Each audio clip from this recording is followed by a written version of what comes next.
నిజామాబాద్ జిల్లా parliament BRS party MP అభ్యర్థి బాజిరెడ్డి గోవర్ధన్ బోధన్ నియోజకవర్గం పెగడపల్లి గ్రామంలో ఎన్నికల ప్రచారాన్ని నిర్వహించారు.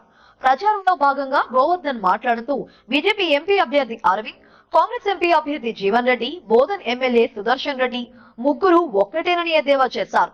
మధు యాష్కి ఎంపీగా నిలబడినప్పుడు సుదర్శన్ రెడ్డి అరవింద్ కు సపోర్ట్ చేసి గెలిపిస్తే అరవింద్ ఎంపీగా గెలవగానే జీవన్ రెడ్డి అలై బలై చేసుకుని శుభాకాంక్షలు తెలిపారని పేర్కొన్నారు. అంతేకాక Bodhan MLA Sudarshan Reddy, BJP MP Arvind business partners అని, ఈసారి జీవన్ రెడ్డి సుదర్శన్ రెడ్డి ఇద్దరూ కలిసి మళ్లీ అరవింద్ను గెలిపించడానికి పనిచేస్తున్నారని ఆయన విమర్శించారు.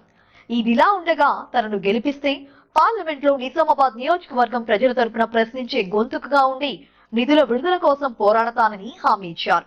తనను భారీ మెజారిటీతో గెలిపించి ఆశీర్వదించాలని ఈ సందర్భంగా ప్రజలకు విజ్ఞప్తి చేశారు బాజిరెడ్డి.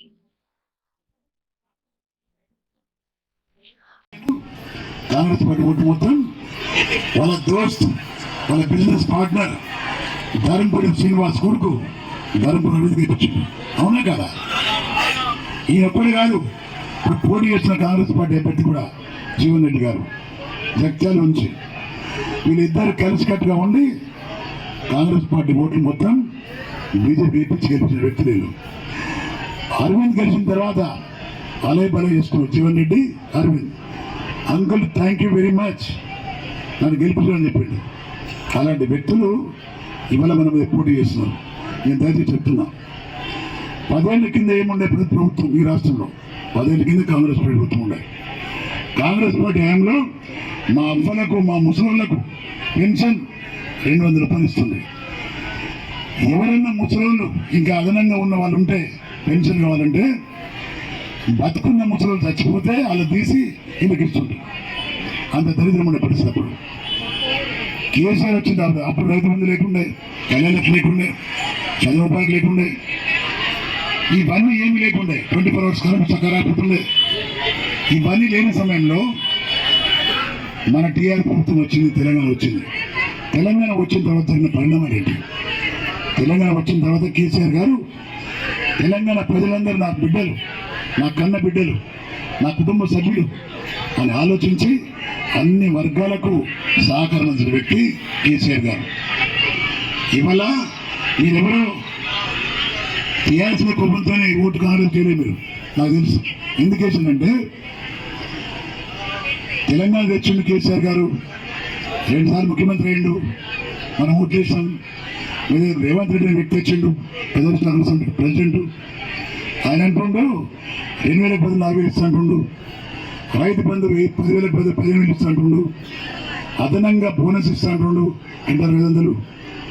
అదేవిధంగా ఎవరైతే రైతు కూలీలు ఉన్నారో వాళ్ళకు కూడా 12,000 ఇస్తా అంటుండ్రు సంవత్సరానికి. అదేవిధంగా మరి ఎవరైతే లీవ్ తీసుకుంటారో వాళ్ళు కూడా ఇస్తా అంటుండ్రు. పైసలు బాగానే ఉన్నట్టున్నాయి, బాగానే ఇచ్చినట్టు అంటున్నారు. కళ్యాణ చెక్కులు ఇచ్చినప్పుడు మీ కేసీఆర్ గారు ఓన్లీ ఆడపిల్లలు పెళ్లి చేస్తే ₹1,00,000 ఇస్తున్నాడు. 3,00,000 కాదు అవి ఇస్తా, అదనంగా గుత్తలం బంగారం ఇస్తా అని చెప్పాడు. మా ఊళ్ళు మొత్తం బోలో అని వెళ్ళిపోయాడు. మా రైతులు వేసింది అక్కడ. ఇవన్నీ మోసం చేసిన మాటలు నమ్మి మీరు టీఆర్ఎస్ పార్టీ విడిచిపెట్టి కాంగ్రెస్ పార్టీ కొట్టించింది. అందువల్ల మా అక్కల చిన్నప్పుడు చెప్పిండు, ఇంట్లో ముసలి ఒక తల్లి కొంటే తండ్రి కుడిస్తా అని చెప్పిండు, ఒక బిడ్డ ఉంటే బిడ్డకి ఇస్తా అని చెప్పిండు, తులం బంగారం ఇవన్నీ ఇస్తా అని చెప్పాడు. ప్రజలు నమ్మిండు, మోసపోయిండు. అదేమనుకున్నారంటే కాంగ్రెస్ పార్టీ హామీలు ఇచ్చింది చేస్తుందేమో నమ్మిండు. కానీ మీ అందరికీ తెలియదు, ఈ Congress party original Congress party కాదు, డూప్లికేట్ కాంగ్రెస్ పార్టీ. అవునా కదా? Original Congress party Rajasekhar original Congress party Rajasekhar గారికి సంబంధం ఉండే, ఆయన మాట సొంతపోతుంది.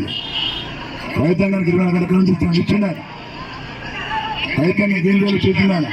కానీ ఈ వ్యక్తి డూప్లికేట్ కాదు కాబట్టి ఈ వ్యక్తి మాట నమ్మి మనం మోసపోయినాం.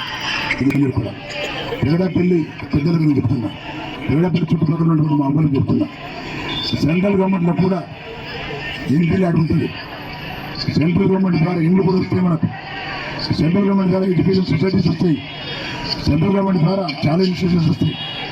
ఇవన్నీ చేయలేని పెద్దమ్మ అరవింద్ అవకాశం వచ్చింది. వాడి బాధ్యత ఏంటి? సెంట్రల్ బీజేపీ గవర్నమెంట్ రెండు అనుకూలంగా ఉన్న శ్రీలంక దెబ్బమ్మ అరవింద్ ఇవాళ స్టేట్ గవర్నమెంట్ వచ్చిన శ్రీలంక దెబ్బమ్మను కాంగ్రెస్ పార్టీ వాళ్ళు దయచేసి చెప్తున్నా నాకు పవర్ లేకున్నా మీరు ఇచ్చిన పవర్తో ఈ ప్రాంతాన్ని ప్రస్తావన చేస్తున్నాను. ఈ ప్రాంతాన్ని తప్పకుండా పొలాల రోడ్డు కానీ ఏ రోడ్డు కానీ ఏం చెప్పి నిర్ణయం చేస్తుంది మీకు చేస్తారు అనుకోండి. మీరు బాధ్యత కూడా ఏం చేస్తారు? కింద గవర్నమెంట్ లేదు కదా, ప్లాన్ లేదు కదా, మీకు తెలాలి.